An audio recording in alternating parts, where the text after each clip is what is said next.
Dňa 11. júna 2014 sa zišlo mimoriadne zastupiteľstvo mesta Trenčín s jediným bodom rokovania o situácii v trenčianskych vodárniach a kanalizáciách AS. Na zasadnutí nebol prítomný primátor mesta Richard Rybníček. Svoje stanovisko neúčasti vysvetlil v liste, v ktorom sa vyjadril, že jeho prítomnosť nie je potrebná, nakoľko by nevedel odpovedať na otázky inak, ako je uvedené v materiáloch, ktoré poslancom zaslal spolu so svojím stanoviskom. Rokovania sa ujal poslanec Kubečka, ktorý bol poverený poslaneckým zborom. Prezentovalo sa 14 poslancov. Začala diskusia k schvaľovaniu programu. Poslanec Žák vystúpil s kritikou na poslancov Smeru SD, že pozvánku na rokovanie poslali deň pred zasadnutím a že sa odmieta zúčastniť na tomto cirkuse.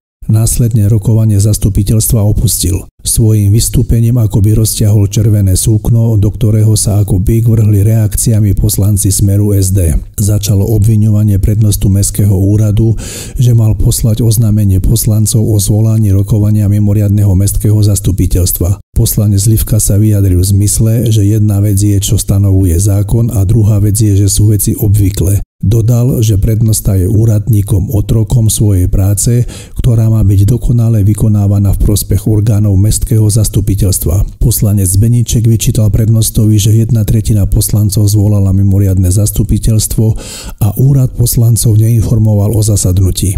Napokon program schôdze odsúhlasili. V diskusii k bodu o situácii v trenčianskych vodárniach a kanalizáciách vystúpil poslanec Beníček. Konštatoval, že primátor stratil dôveru 17 poslancov, preto mu neverí a chce oficiálne argumenty o novom projekte TVK. Počas diskusie, v ktorej vystúpil poslanec Livka, rokovanie opustil poslanec za Smer SD Gašparovič, čím sa stalo zastupiteľstvo nefunkčné. Na to reagoval poslanec Beníček, že to bolo zinscenované. Ani po ukončení 20-minútovej prestávky sa nezišiel v rokovacej sále dostatočný počet poslancov a tak predsedajúci poslanec Kubečka rokovanie prerušil. Primátor má povinnosť zastupiteľstvo k danému bodu zvolať do 14 dní.